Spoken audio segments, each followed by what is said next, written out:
আমাৰ বিশেষ কামৰূপীয় অসমৰ এজন বৰিষ্ঠ ৰাজনীতিবিদ, অসম গণ পৰিষদৰ প্ৰাক্তন সভাপতি, অসম চৰকাৰৰ প্ৰাক্তন মন্ত্ৰী থানেশ্বৰ বৰুৱা ছাৰ যোৱা 17 মে' তাৰিখে ইহলীলা সম্বৰণ কৰে গুৱাহাটী মেডিকেল কলেজ হস্পিটেলত।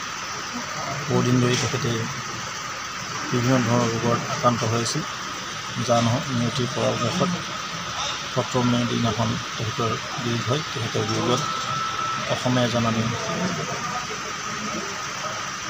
বৌদ্ধিক পুৰুষেই নহয়, অসমৰ ৰাজনীতি ক্ষেত্ৰখনৰ এজন সৎ, নিষ্ঠাবান আৰু সমাজ হিতৈষী ব্যক্তিক হেৰুৱালোঁ।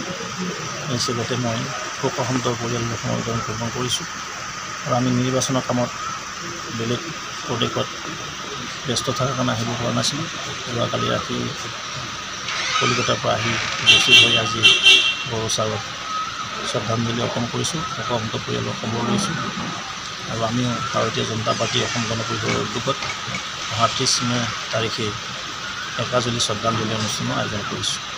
তেখেতৰ স্মৃতিত কিবা বিজেপিৰ ফালৰ পৰা কিবা আমি 30 তাৰিখে ইতিমধ্যে আমাৰ বিজেপি বুলি নহয়, ভাৰতীয় জনতা পাৰ্টি অসম গণ পৰিষদ দুটা দলৰ সহযোগত আমি একাজলি শ্ৰদ্ধাঞ্জলি অনুষ্ঠান ৰাখিছোঁ।